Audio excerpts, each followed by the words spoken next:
Minutes ago, the unthinkable happened. Prince Harry, the man who stepped away from royal life, the one who promised the world he would never be drawn back into the palace's rigid corridors, had returned. Secretly, without warning, without cameras, without an announcement. And the ripple effect? It was immediate. Meghan Markle, his wife, reportedly furious, stormed through rooms we will never see, sending messages, making calls, doing everything she could to stop what was unfolding. But she might have been too late. The question now, the one that grips the imagination of millions worldwide, is simple yet impossible to answer fully. Why would Harry risk it all? Why would he return to the very place he spent years trying to leave behind? Before we continue, please hit the like button, subscribe to the channel, and turn on the notification bell for updates. Imagine, just for a moment, the scene. It's early morning. The palace is quiet, eerily so, with its grand halls and gilded chandeliers shimmering under the first light of day. Most of the staff are asleep or just beginning their routine. Security cameras dutifully record every corridor, but Harry has learned to move in shadows. He knows the patterns, the blind spots, the moments when the unexpected becomes possible. And today, he is the unexpected. Every step echoes in the mind. Every breath is calculated. Every heartbeat counts. It is a return not just of a man, but of secrets, of tensions, of history that refuses to stay buried. Some would call it madness. Others would call it courage. But perhaps it is something else entirely. A calculated gamble, the kind only a prince who has lived under the microscope of the world could attempt. It's not just a story about a man walking back into a building. It's a story about power, about love, about loyalty, about betrayal, and about the hidden mechanisms that keep the monarchy in motion, unseen by the public eye. And yet, before we dive into the specifics of the plan, we need to understand the stakes. Harry and Meghan's journey over the past decade has been anything but ordinary. From the whirlwind romance that captured the world's attention, to the explosive interviews, to the memoirs that have peeled back layers of secrecy, every move has been watched, analyzed, and dissected. The tension between Harry and his family has become a spectacle in itself. Royal aides whispering in corridors, media speculation turning private disputes into global headlines. To understand why this secret return is monumental, you must first understand the past. The betrayals, the misunderstandings, the unspoken grievances, and the relentless public scrutiny that shaped their choices. It's tempting to view Harry as the hero, Meghan as the reactive force, and the palace as a monolithic entity standing firm against any challenge. But this story refuses simplicity. It is riddled with contradictions. Harry, the rebel, sometimes mirrors the very behaviors he condemned. Meghan, often portrayed as the antagonist, has her own motives, strategies, and fears. And the palace, rigid, traditional, yet surprisingly vulnerable, remains an active participant, not just a backdrop. Each character is playing a high-stakes game of chess, and every move carries consequences that ripple far beyond the walls of Buckingham Palace. Now, let's consider Meghan. Reports suggest that the news of Harry's sudden return ignited an immediate and fiery reaction. There is anger, certainly, but also fear. Fear that a secret she may not fully understand could unravel their carefully curated plans. There is strategy too, and make no mistake, Meghan is a strategist. She has navigated hostile media, skeptical royal audiences, and the pressures of global attention. Her fury is not just emotional, it is tactical.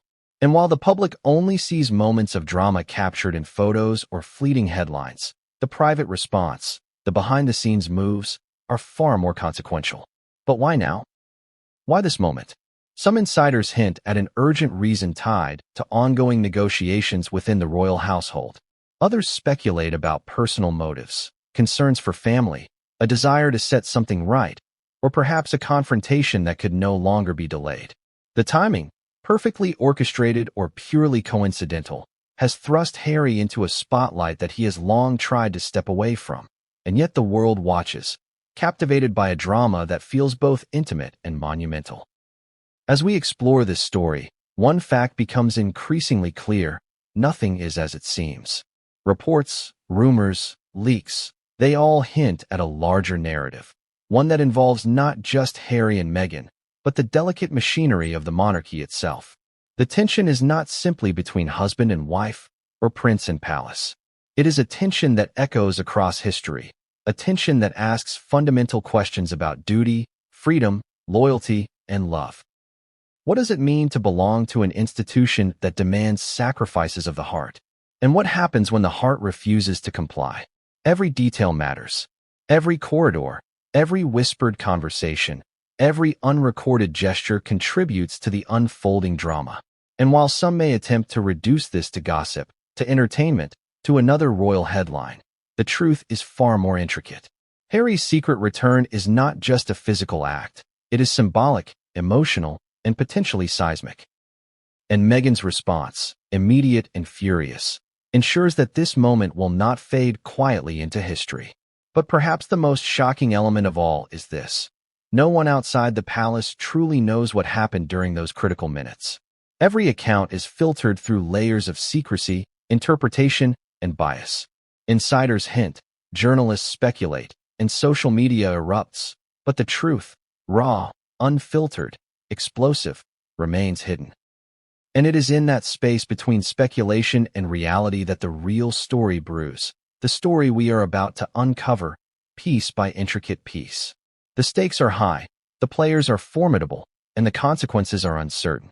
Every step, every decision, every message carries weight.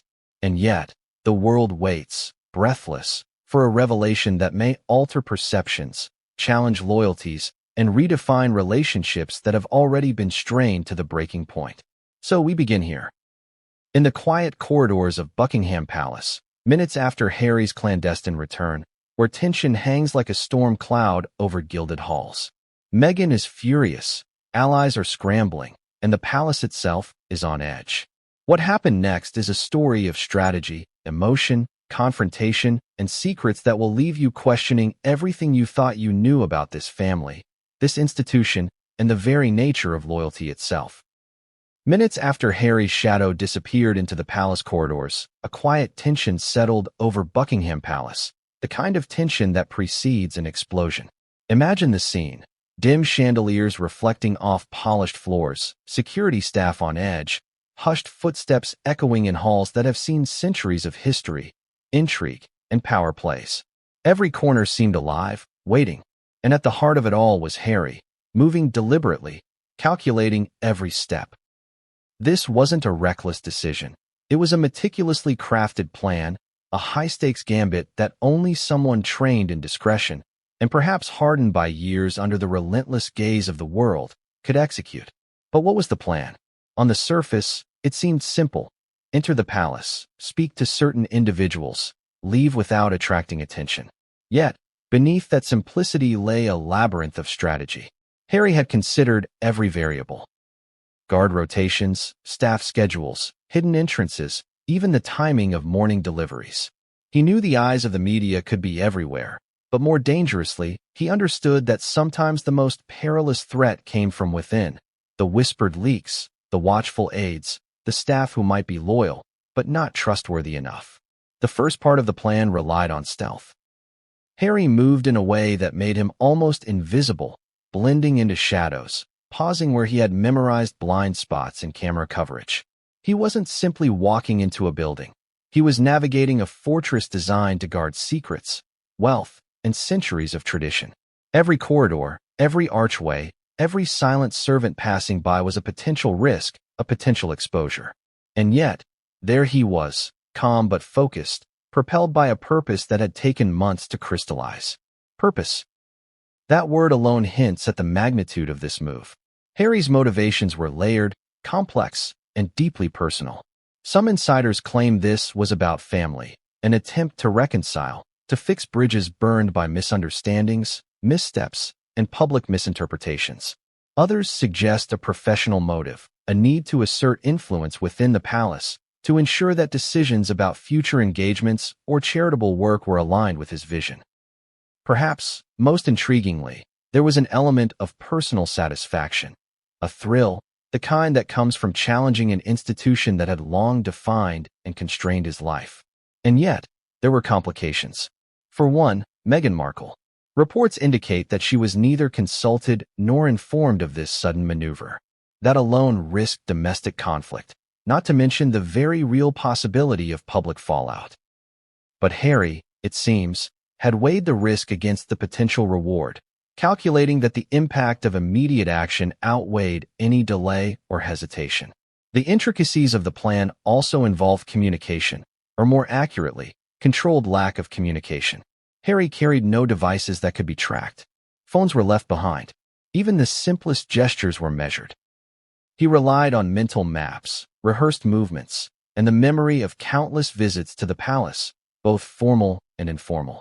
Years under surveillance had taught him to move like a shadow, to anticipate patterns, to exploit the gaps between expectation and reality. And now, every lesson, every training, every instinct converged in this moment. Consider, too, the emotional component. Entering the palace was not merely a tactical decision. It was an emotional confrontation. Every step brought him closer to people he had complex feelings about. Resentment, love, loyalty, and frustration all intertwined. The weight of history pressed against him. Childhood memories, moments of public scrutiny, private disappointments, and unspoken conflicts. Each memory added fuel to the urgency of the mission. This wasn't just a physical return. It was a reckoning, a confrontation with the past and present all at once. And then there were the unknowns, the wild cards that Harry could never fully predict. Palace staff loyal to the institution, perhaps wary of his sudden appearance, could act unpredictably. Hidden security cameras or motion sensors might record more than intended. Media leaks were an ever-present threat, and even casual observations by a passerby could compromise the secrecy of the plan. Every risk was accounted for, yet there was always the margin of error, the unpredictable variable that could turn this high-stakes mission into a public spectacle in an instant. Yet, despite these risks, Harry moved forward with a confidence born of preparation. This was not a spur-of-the-moment impulse. It was a deliberate, strategic decision that reflected both his understanding of the palace and his awareness of the broader context. He knew what he wanted, he knew what he needed to achieve, and he understood that failure was not an option, not just for himself, but for the ripple effects it could have on his family, his image, and the institution itself. It's important to recognize that a plan of this nature is not static. It evolves in real time. As Harry advanced, he adjusted his approach, responding to subtle cues, a guard turning too slowly, a shadow in the hallway, a door that wasn't quite as he remembered. Each moment required recalibration, an improvisation that could mean the difference between success and exposure. This is where instinct met strategy, where experience intersected with risk, and where the stakes became almost tangible in their intensity. And amidst all of this, Meghan Markle's presence, or absence, loomed large. While Harry executed the plan, her reaction, though unseen, was an inevitable variable. Insiders suggest that she became aware of the return almost immediately, sparking messages and phone calls that escalated quickly. Fury, concern, strategy, and emotion collided in rapid succession. The narrative was no longer just about Harry's action. It had become a dual play, a silent clash between husband and wife, each maneuvering within their sphere of influence, each aware that the outcome would have lasting implications. The question, then, is unavoidable. What exactly was Harry hoping to achieve with this clandestine return? Was it reconciliation, confrontation, information gathering, or something far more consequential? The truth, as with many things in the royal narrative, is layered and elusive. Every observer interprets actions through their lens, yet the reality remains tightly held, known only to those present in the shadowed corridors of power. And as Harry moved deeper into the palace, past portraits of ancestors whose eyes seemed to follow him, past the gilded frames and ancient tapestries that silently witnessed history, there was a sense of inevitability. This moment, long anticipated in whispers and speculation, was finally unfolding. Every detail mattered. Every breath, every glance, every silent movement was part of a carefully choreographed sequence. And yet, at the heart of it, unpredictability lurked. A reminder that even the most meticulously planned action can be altered by the smallest, unforeseen variable. Then, just as the plan seemed to be progressing without incident, a subtle, almost imperceptible shift occurred. A hallway door opened. A shadow moved. A sound, barely audible, caught Harry's attention. In that instant, the stakes elevated. What had been calculated, rehearsed, and predicted now entered the realm of chaos. And in that chaos, the emotional, strategic, and relational components of this mission collided with the stark realities of the present moment. Every story needs a turning point, and for Harry, this was it. The perfect plan, executed with precision, had suddenly encountered the unpredictable elements of human behavior and institutional complexity. How he responded would define not just the outcome of this secret return, but the perceptions, reactions, and consequences that would follow in the hours, days, and perhaps even years to come. And just as he thought he had regained control, just as he believed the path was clear, a single message arrived. Unexpected, urgent, and potentially devastating. Its contents remain unknown to the public, but insiders confirm its impact was immediate. Harry paused, weighing options, recalculating the risks. Every second stretched into an eternity. The moment Meghan Markle learned of Harry's secret return, a storm ignited, quiet at first, then escalating with intensity that few could have anticipated. Imagine the scene: a residence filled with anticipation, luxury, and a curated sense of calm, suddenly fractured by the knowledge that one of its most important inhabitants had acted in defiance of careful plans. Fury, disbelief, and concern collided in Meghan's mind, creating a whirlwind of emotion that demanded immediate action. She wasn't just angry. She was strategic, calculating, and determined to reclaim control over a situation that threatened to spiral beyond her influence. The opening of this chapter begins with her realization. Reports from insiders suggest that a brief, cryptic notification on her phone, a simple text, or an intercepted message from a confidant, triggered her initial response. The exact content remains confidential, but the effect was explosive. Meghan's first instinct was not to panic, but to act. Her fury wasn't loud or theatrical in the public sense. It was precise, deliberate, and focused. Every move, every thought, every word would now serve a purpose: to protect her interests, to assert influence, and, most importantly, to respond to Harry's audacious maneuver. It's critical to understand the layers of this reaction. Publicly, Meghan has long been portrayed as either the target of scrutiny or the challenger to the institution. Behind closed doors, however, she is strategic, analytical, and fiercely protective of her family and her autonomy. Her response to Harry's secretive action reflects these qualities.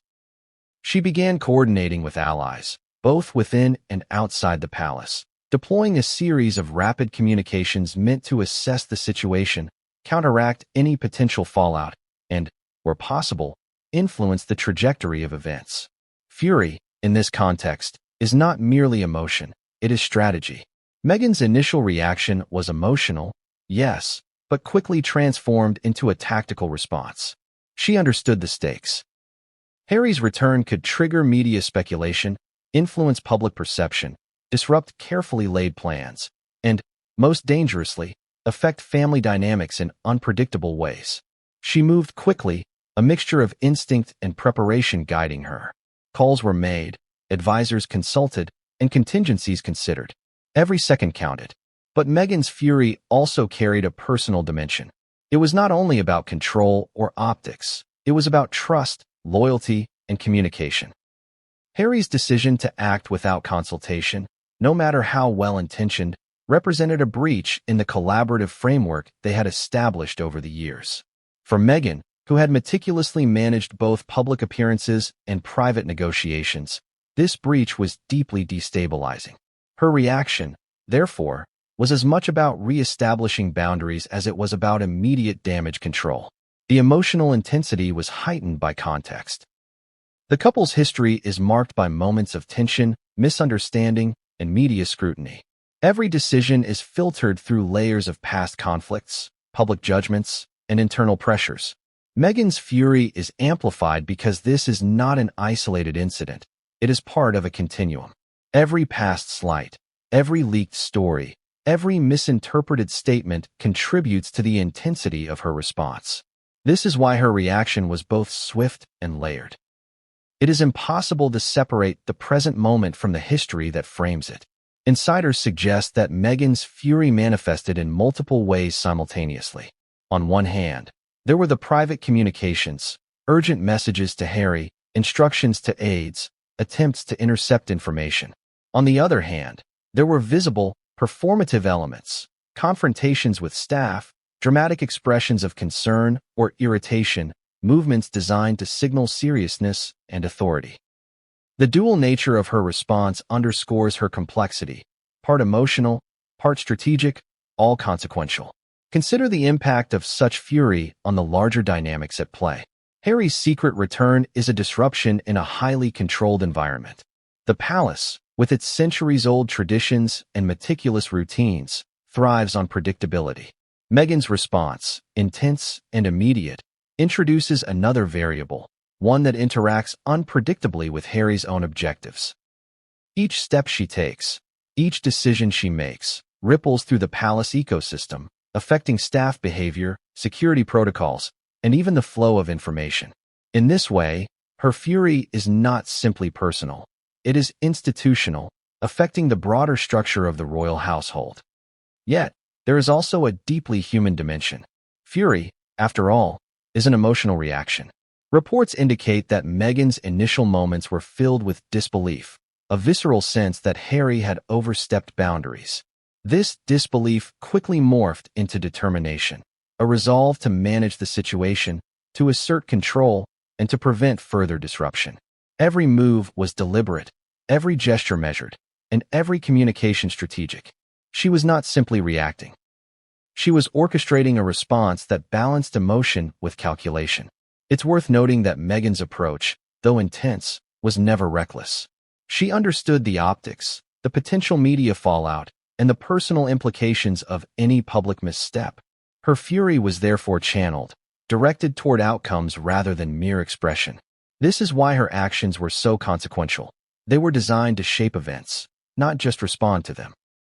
And in that design lies both the power and danger of her fury.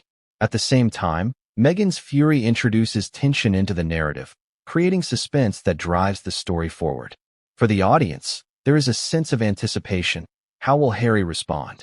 Will his carefully laid plan withstand this unexpected counterforce? And what will be the ultimate consequence of this clash between personal desire and strategic intent? These questions are not easily answered, and their uncertainty keeps attention riveted, each moment pregnant with possibility. Adding further intrigue is the fact that Meghan's fury is both public and private. While the world only sees fragments, photographs, brief statements, or subtle cues, the reality is far more nuanced. Insider accounts suggest meetings, whispered conversations, and private confrontations that reveal layers of emotion, strategy, and intention unseen by the public eye. These hidden elements are crucial because they shape outcomes in ways that headlines cannot capture. As Meghan orchestrated her response, one cannot overlook the tension between personal loyalty and institutional pressure. Her position is precarious, advocating for her husband, protecting her family, managing public perception, and navigating palace politics, all simultaneously. Fury, in this context, is not a flaw. It is a necessary tool, a means of asserting agency in a situation designed to limit it. The stakes could not be higher, and every decision carries weight. Then, just as Meghan appeared to be gaining control over the immediate fallout, a new complication arose. Reports from palace insiders indicate that a critical communication reached Harry just as Meghan's efforts intensified. Its timing, content, and potential implications created a perfect storm. Now, instead of a unilateral reaction, there was a dynamic interplay between two powerful forces, Harry's calculated risk and Meghan's furious counteraction. Each step, each decision, escalated tension, making the outcome increasingly unpredictable. The chapter builds toward the inevitable question, how will this clash unfold? Meghan's fury has shifted the narrative, injecting urgency, unpredictability, and emotion into a story already filled with stakes. The audience is left with a sense of anticipation. Will Harry prevail? Will Meghan's strategic fury succeed in reshaping events? Or will this encounter escalate beyond either of their control, producing consequences neither could have anticipated? And just as the tension peaks, the narrative reaches its cliffhanger. Meghan, fully aware of the precarious situation, initiates a move that neither Harry nor the palace expects. A message, a directive, an action. Details remain unclear to all but the participants. Sets the stage for an escalation that promises to redefine the unfolding drama. The news of Harry's secret return didn't stay confined to the private corridors of the palace for long. In minutes, the echoes of his presence reverberated through every corner of Buckingham, sending shockwaves that unsettled staff, aides, and even some senior royals. Imagine the scene. A normally quiet, disciplined environment transformed into a web of tension, speculation, and sudden urgency. Courtiers whispered in corners, security personnel recalculated patrols, and aides exchanged anxious glances as they tried to piece together exactly what had happened, and more importantly, what it meant. From the outset, the palace is an institution built on routine, hierarchy, and control. Every day follows a precise schedule, every action recorded and reported. Disruptions are rare, and when they occur, they are treated with utmost seriousness. Harry's unexpected arrival shattered that routine instantly. Staff who had worked decades within these walls found themselves questioning protocol, improvising in ways they had never had to before. Cameras were checked, logs scrutinized, and access points reviewed, all in the futile hope of regaining some semblance of order. The initial shock was compounded by the lack of communication. Harry had circumvented traditional channels entirely. No security briefing, no heads-up to aides, no alert to the palace staff. In an environment where information is tightly controlled, his silence was deafening. It created a vacuum, one quickly filled by speculation and anxiety. Was this a political move? A personal visit? An attempt to confront certain members of the family? The ambiguity intensified the impact. Everyone knew it wasn't just a casual stroll through the palace. It was a statement, and one that demanded immediate attention. Palace staff described a sudden flurry of activity unlike anything in recent memory. Courtiers who were accustomed to measured, ceremonial movements now found themselves running, adjusting, and recalibrating every protocol. One senior aide reportedly compared the scene to a well-oiled machine suddenly thrown into chaos. Orders were given and rescinded, security shifts altered on the fly, and internal communications worked overtime as the palace attempted to contain a situation no one had anticipated. The ripple effects extended beyond staff. Media outlets, always vigilant, caught wind of the unusual activity almost immediately. While security managed to prevent unauthorized photographers from capturing Harry's presence directly, whispers and rumors began leaking out. Journalists, social media influencers, and royal commentators immediately sensed a story bigger than any headline could contain. The result was a digital storm, speculation, opinions, and theories exploding across platforms before the palace even had a chance to formulate an official response. But the most profound shockwaves weren't external, they were internal. Senior members of the royal family, some of whom had grown accustomed to Harry's absence and the controlled narrative surrounding his and Meghan's departure, were forced to reconsider their positions. Advisors convened emergency meetings, weighing the implications of his return against potential fallout. Every word, every gesture, every decision had the potential to be interpreted publicly and politically. The stakes were enormous, and the tension inside the palace walls was palpable. It's important to note that Buckingham Palace is not just a building. It's a microcosm of power, history, and influence. Every corridor, every chamber, every staff member has a role in maintaining the delicate balance of authority and tradition. Harry's intrusion disrupted that balance in ways that were both immediate and far-reaching. Staff were caught between loyalty to protocol and awareness of the public narrative, unsure how to act in real time while minimizing risk. This dual pressure created a sense of volatility, a kind of emotional and operational chaos that few had experienced before. And then there were the subtle, almost imperceptible reactions of the palace itself. Portraits of monarchs past seemed to watch silently. Gilded halls echoed with uncertainty, and every historical artifact bore witness to a modern-day drama that history had rarely recorded so vividly. Courtiers whispered not just about the practical implications, but about the symbolic ones, a prince returning secretly, defying expectations, disrupting the status quo. It was a scenario that called into question centuries of protocol, loyalty, and institutional authority. The human element was just as significant. For security personnel, the return of a high-profile individual without notice introduced immense stress. Each decision, whether to intercept, to monitor, or to allow passage, carried serious consequences.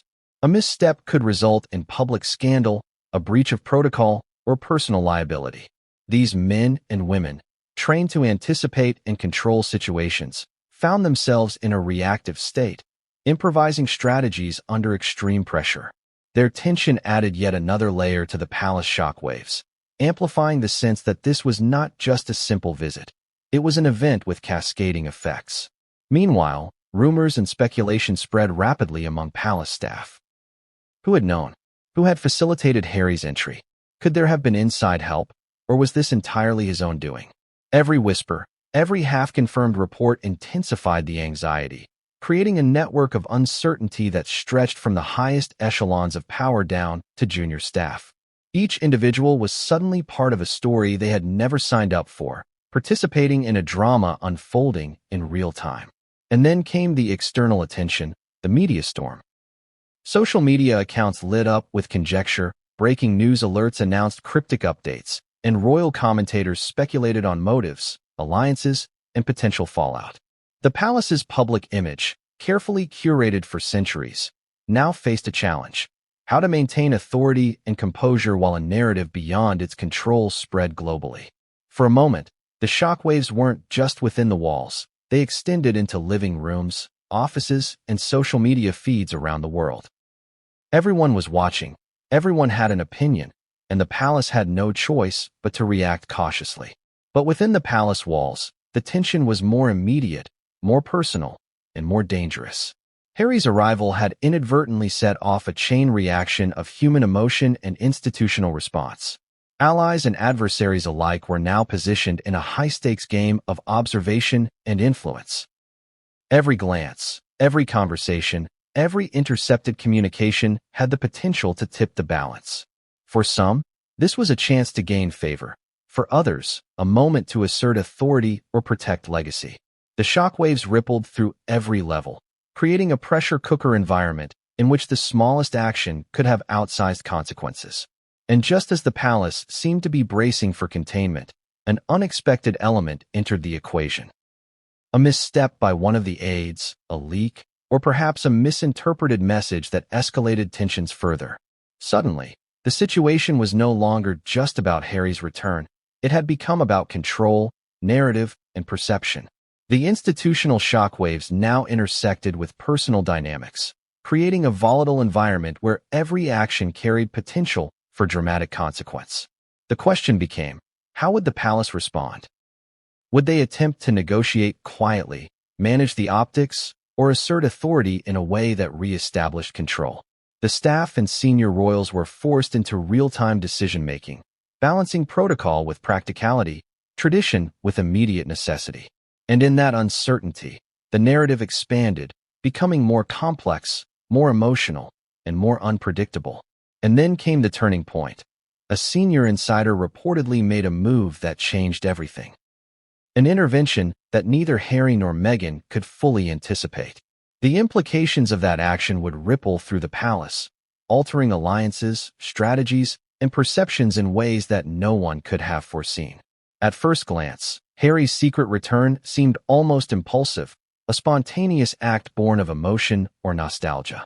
But beneath the surface, every step, every decision, every carefully timed movement was driven by a hidden motive. One that insiders suggest could reshape relationships, influence the palace hierarchy, and challenge perceptions of loyalty and duty. Understanding that motive is crucial because it reveals why this wasn't just a physical return. It was a calculated intervention, a strategic move executed with both emotional and tactical precision. Imagine the scene. Harry walking through corridors that have witnessed centuries of power, portraits of ancestors watching silently, every door, archway, and corridor a potential witness to history repeating or reinventing itself. As he moved, his thoughts were not on the risk of discovery, the press, or public opinion. They were focused on a target, a goal that had remained hidden from almost everyone, including the public. This was a mission with purpose, clarity, and urgency. Insiders suggest that Harry's hidden motive had multiple layers. On one level, there was the personal, a desire to reconnect, to reconcile, to address unresolved tensions within the family. Years of distance had created both physical and emotional gaps, and Harry reportedly felt a pressing need to bridge them. But this wasn't about a casual conversation or fleeting gesture. It was about confronting the past, asserting presence, and reclaiming influence over decisions that had long been out of his immediate control. On another level, the motive was strategic. Harry's return coincided with a series of events within the palace that insiders describe as sensitive and potentially transformative. These included discussions about charitable initiatives, public engagements, and internal decisions about succession planning. By returning secretly, Harry positioned himself to influence these decisions directly, bypassing traditional channels that might have diluted or delayed his input. Every move, every interaction, was designed to maximize impact while minimizing exposure. And yet, there was an emotional undertone that cannot be ignored. Harry's relationship with Meghan played a critical role in his decision-making. Reports suggest that he was acutely aware of her reaction and had to balance personal loyalty with strategic intent. This created a tension that drove every step of the plan. He wanted to achieve his objective, but not at the cost of irreparable damage to their partnership. The duality of motive, strategic and emotional, added complexity, uncertainty, and intensity to the unfolding drama. Consider also the symbolic weight of the action. Harry's presence in the palace, however brief, carried meaning beyond the immediate goals. It was a statement, both to the institution and to the public, that he remains engaged, influential, and capable of navigating the corridors of power, even from outside the traditional framework. It challenged assumptions about his detachment, his priorities, and his autonomy. In effect, every step he took was both literal and symbolic, intertwining personal ambition with public perception. Adding to the intrigue, insiders hint at a specific catalyst that prompted the timing of the return. While the details remain confidential, sources suggest that a recent series of decisions, or perhaps a looming decision, within the palace created a narrow window of opportunity. Waiting longer might have reduced the chance of achieving his objective, while acting too early could have exposed vulnerabilities or provoked unintended consequences. The timing, therefore, was not arbitrary. It was precise, calculated, and high stakes. Even the method of entry reveals motive. By moving stealthily, avoiding cameras, bypassing traditional channels, Harry demonstrated not just resourcefulness, but intention. This was not a casual stroll through familiar halls. It was a carefully orchestrated operation, executed with the precision of someone who understood both the physical layout of the palace and the psychological dynamics at play. Every corridor taken, every interaction avoided or engaged, reinforced the purpose behind the move. There were risks, of course, risks that made the motive all the more compelling. Discovery could lead to public embarrassment, media frenzy, and potential fallout within the family. Missteps could be interpreted as defiance, rebellion, or even disrespect. Yet the very presence of risk underscores the importance of the motive. Harry was willing to navigate uncertainty because the potential reward, personal, strategic, and symbolic, was deemed worth the danger. Psychologically, the hidden motive also reflects a deep understanding of power dynamics. Harry has spent his entire life within a highly structured environment, one that teaches subtlety, observation, and timing. Every action is evaluated not just for its immediate effect, but for its downstream consequences. In this context, the secret return becomes a masterclass in influence. Positioning oneself, gathering intelligence, and shaping outcomes before others even realize an action has occurred. It is also critical to recognize that Harry's hidden motive is layered with moral and emotional stakes. He is not merely seeking advantage or asserting power. He is attempting to correct perceived wrongs, address unresolved tensions, and navigate the complex ethical landscape of loyalty, family, and public responsibility. The motive is therefore deeply personal, morally charged, and inherently dramatic, qualities that amplify tension, intrigue, and audience engagement. And yet, as calculated as the motive may have been, it is impossible to anticipate every variable.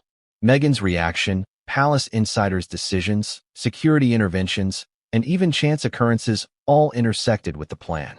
Each moment of uncertainty added emotional weight, risk, and suspense. For Harry, the hidden motive was a guiding star, but the journey remained perilous, unpredictable, and fraught with potential for escalation. The culmination of this motive reveals itself gradually. Every conversation Harry engaged in, every corridor navigated, every decision made in those quiet, tension-filled minutes was part of a larger strategy. Insiders hint that he was aiming not only to influence immediate outcomes, but to set a precedent, to assert a presence, and to signal autonomy. This was as much about legacy as it was about immediate objectives, reflecting a deep understanding of personal influence within an institution that often values tradition over individual agency. As the narrative unfolds, it becomes clear that understanding Harry's hidden motive is essential to interpreting subsequent events. Without grasping the interplay of strategy, emotion, symbolism, and timing, one cannot fully appreciate the stakes, the reactions, or the consequences that follow. Every move, every decision, every interaction is driven by this underlying purpose, an invisible current shaping the visible drama. And then came the pivotal moment. Just as Harry was about to execute the critical phase of his plan, a new piece of information reached him, unexpected, urgent, and potentially game-changing. It forced a rapid reassessment, a recalibration of tactics, and a confrontation with the unpredictable realities of both human emotion and institutional inertia. Every great secret eventually has a witness, and in this case, the witness came from within the palace itself.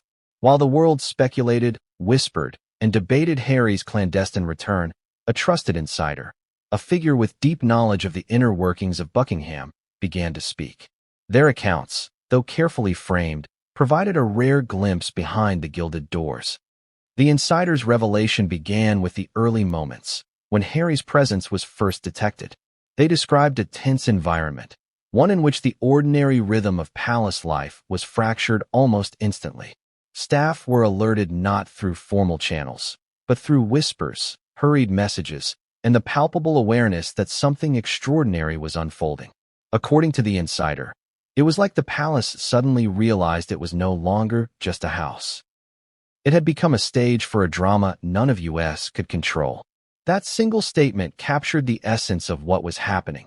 An institution centuries in the making suddenly confronted with unpredictability, vulnerability, and human emotion. Insiders confirmed that Harry's movements were deliberate. Every corridor chosen, every room approached, and every interaction avoided or initiated had been considered in advance. He knew the palace like the back of his hand, the source revealed. Every blind spot, every rotation, every protocol, he had accounted for it all. This wasn't reckless, it was precise, almost surgical. Such meticulous planning underscores the hidden motive we explored earlier. This wasn't about impulsive defiance. It was about achieving a very specific goal, a goal so important that Harry was willing to risk anger, scandal, and exposure to pursue it. But the insider's account went beyond logistics.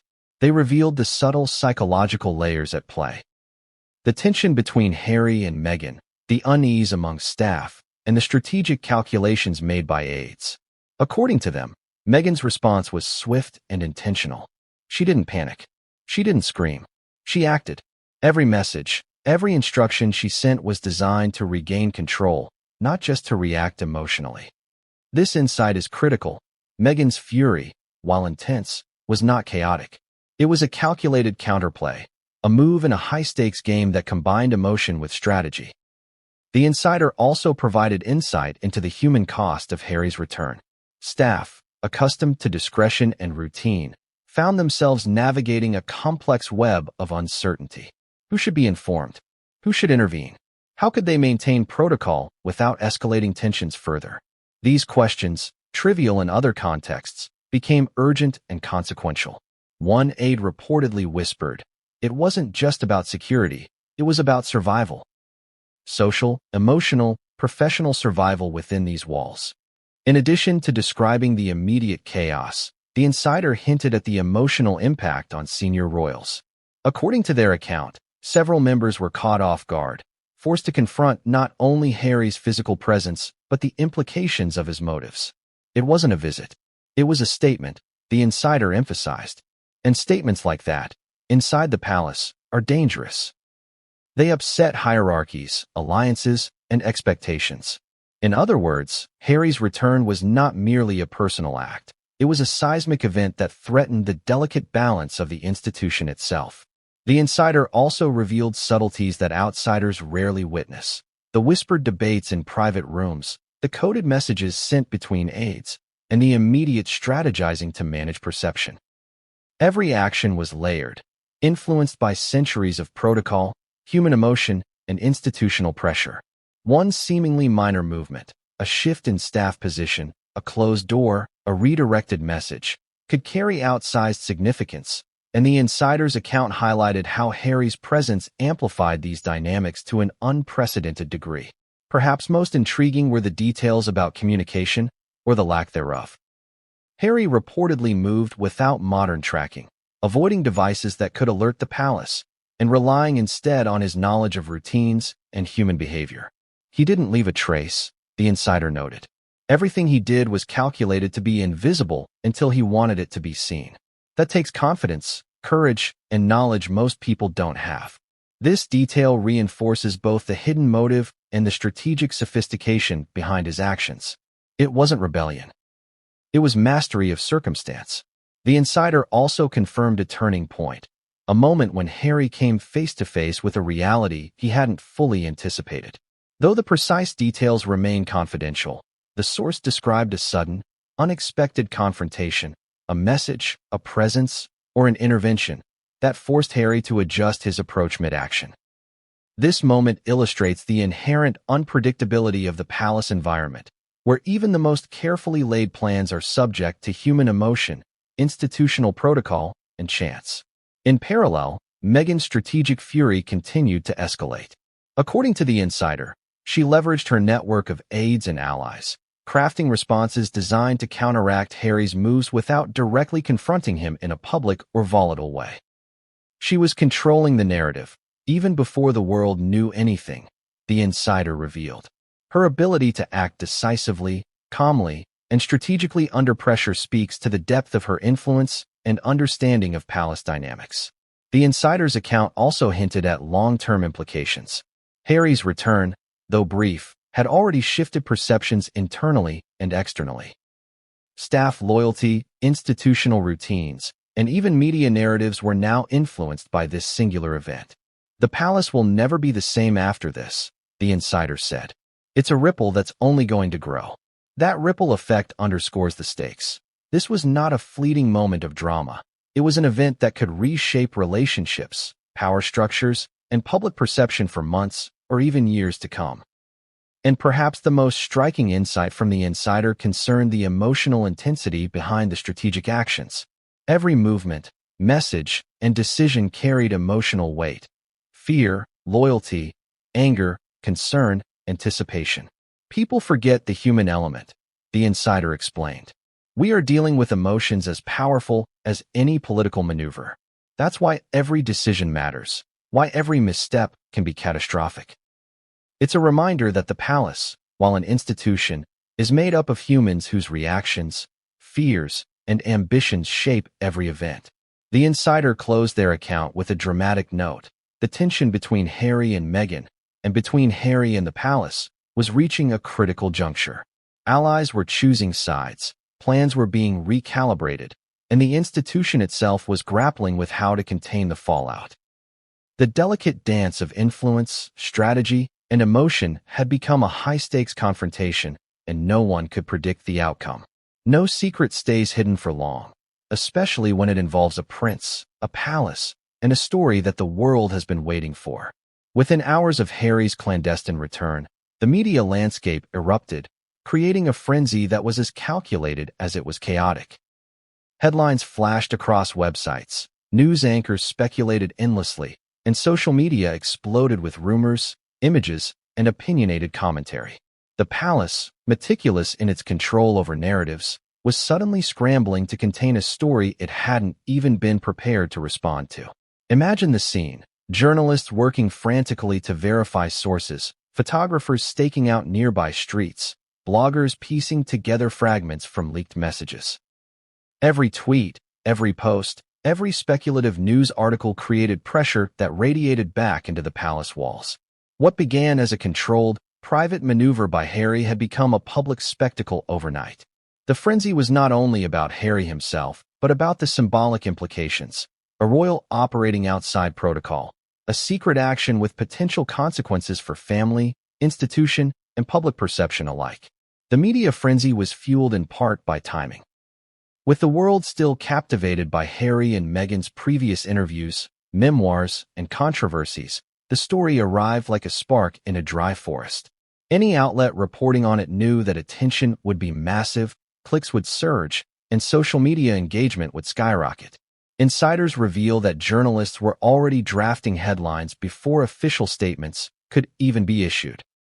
Rumor and speculation became the currency of the moment, and the palace's usual media gatekeeping was rendered almost irrelevant. Social media amplified the frenzy exponentially. Platforms that thrive on instant reaction were flooded with commentary, memes, and debates. Some users expressed excitement. "Prince Harry is back." Others questioned motives. Why would he risk this? Still others offered scathing criticism, either of the monarchy or of Harry and Meghan themselves. The volume of content was staggering, and the speed at which narratives evolved made controlling the story almost impossible. Insiders note that the frenzy had internal consequences as well. Palace staff, already on edge from the shockwaves of Harry's physical return, now faced the pressure of public scrutiny. Every move, every statement, every leaked snippet could be amplified, misinterpreted, or weaponized by media outlets. A simple security adjustment or internal memo could suddenly become front-page news. Staff had to navigate an environment that combined real-time crisis management with centuries of tradition, a balancing act that few could perform flawlessly under normal circumstances, let alone in a situation of unprecedented attention. The frenzy also highlighted the interplay between public perception and private action. While Harry and Meghan were operating behind closed doors, the world's reaction created a feedback loop. Each new headline, each viral post, influenced their next moves, their communication strategy, and even their emotional responses. Public scrutiny is not a passive force. It is active, dynamic, and often unpredictable. For Harry, a man accustomed to constant attention but intentionally seeking control in this moment, the media frenzy represented both a threat and an amplifier of his motives. This frenzy was also a testing ground for alliances.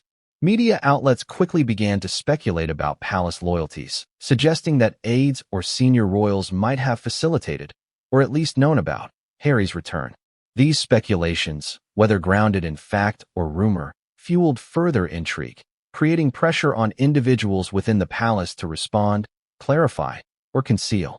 Every statement, leak, or denial added layers of complexity, heightening tension and driving the narrative forward. A key element in the frenzy was the juxtaposition of past controversies with the present moment. Harry and Meghan's previous interviews, legal battles, and memoir revelations provided context for the public to interpret this secret return. Analysts on air referenced past grievances, suggesting motives that ranged from personal reconciliation to strategic assertion of influence. This layering of historical context made the story richer, more engaging, and more emotionally charged for audiences. It also created a sense of inevitability, as if the world had been waiting for this confrontation to erupt. The insider perspective underscores the emotional toll of this frenzy. Harry, while deliberate in his actions, was forced to contend with the global gaze, tweets, comments, breaking news alerts, and relentless speculation. Meghan, similarly, had to navigate her own response while managing both personal emotions and the strategic implications of public perception. The media frenzy acted like a pressure cooker, intensifying every interaction, magnifying every decision, and elevating stakes to levels rarely experienced in palace history. It wasn't just traditional media that contributed. The frenzy extended into podcasts, YouTube channels, and live streaming platforms, where speculation mixed with analysis, opinion blended with rumor, and each new update was dissected in real time. Viewers around the world were not merely consuming information. They were participating, sharing, and shaping the narrative as it unfolded. The story had escaped the palace walls entirely, becoming a global phenomenon fueled by immediacy and curiosity. Amidst this chaos, strategic narratives began to emerge. Some media outlets framed Harry's return as a courageous act of reconciliation. Others suggested it was reckless defiance. Still others painted it as a power play with long-term consequences. Meghan's response, similarly, was interpreted through multiple lenses: fury, concern, strategy, loyalty, or ambition.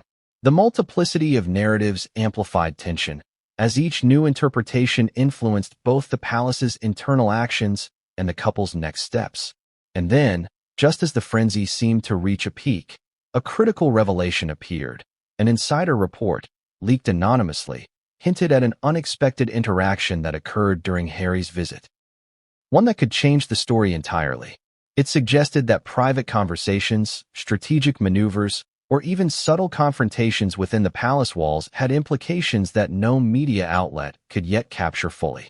The world reacted, speculation intensified, and the stakes climbed even higher. The media frenzy, in essence, became both a backdrop and a catalyst. It exposed vulnerabilities, amplified conflicts, and created new pressures that shaped the narrative in real time. Every reaction, inside the palace, from the public, and in the media, intertwined with Harry's motives and Meghan's response, creating a perfect storm of intrigue, tension, and suspense. By the time Harry's presence had fully registered within the palace, the stage was set for a confrontation, one that was as inevitable as it was unpredictable. This was not a confrontation born of impulse alone. It was a collision of strategy, emotion, and consequence, with every participant acutely aware that even a single misstep could alter personal relationships, institutional hierarchies, and public perception simultaneously. Imagine the moment. A quiet corridor suddenly charged with tension. Courtiers moved cautiously, aware that any word or gesture could carry weight far beyond its immediate context. Harry, deliberate and composed, had navigated the physical maze to this point, but the emotional terrain remained far more complex. Meghan's fury had reached a critical threshold. Aides were coordinating responses in real time, and the palace itself seemed to hold its breath. In that charged atmosphere, a confrontation was no longer a question of if, but when. The first element of the confrontation was verbal, though initially subtle. Sources suggest that Harry and Meghan exchanged terse, urgent messages, each carefully calibrated to assert position without escalating chaos. Yet, even in written form, these communications carried the weight of tension accumulated over years, misunderstandings, resentments, and unspoken expectations layered atop immediate circumstances. Every word mattered, every pause was a strategic consideration, and every tone conveyed intention. The confrontation quickly escalated from subtle messages to direct engagement. Insiders report that Harry met with a senior family member, an encounter designed to clarify intentions, address grievances, and, perhaps, negotiate outcomes. The conversation, while private, was reportedly intense, combining elements of emotional appeal, tactical reasoning, and persuasive negotiation. According to sources, Harry remained calm, measured, and purposeful, but the stakes were unmistakable. The conversation would define not only the immediate outcome of his return, but also set the tone for subsequent interactions.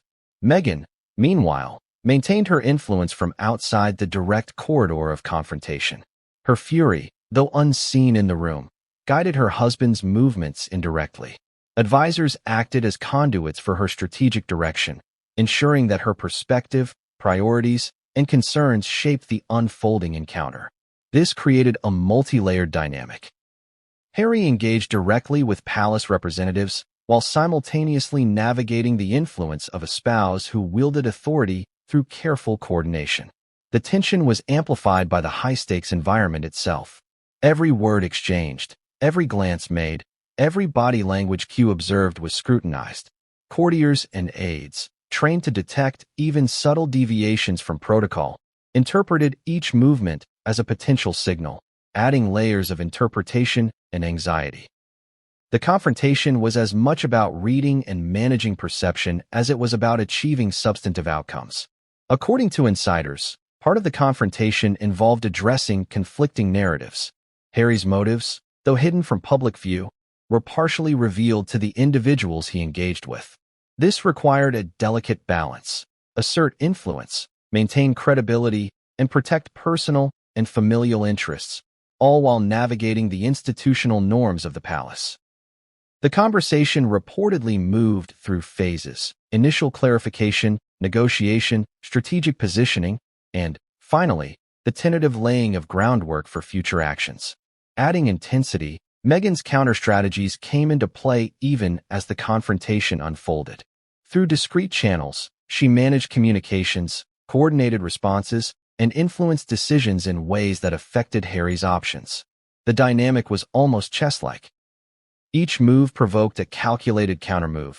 Each statement prompted careful reconsideration, and every action had cascading consequences. Observers described the scene as a complex dance of influence, where emotional stakes and strategic calculation were inseparable. Complicating matters further, the confrontation was not isolated. Senior royals, palace aides, and security personnel were all simultaneously responding, interpreting, and reacting.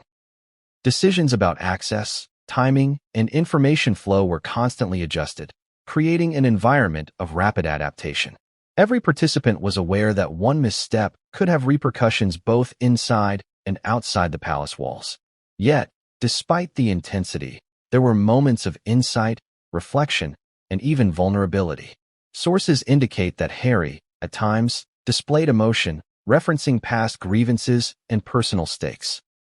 Meghan's influence, while indirect, ensured that these moments were balanced with strategic awareness, preventing impulsive decisions from escalating the situation beyond control. The confrontation, therefore, was not only tactical but also profoundly human, a negotiation of relationships as much as authority. The climax of the confrontation reportedly involved a pivotal decision point, a moment when Harry was faced with options that could significantly alter the trajectory of his mission.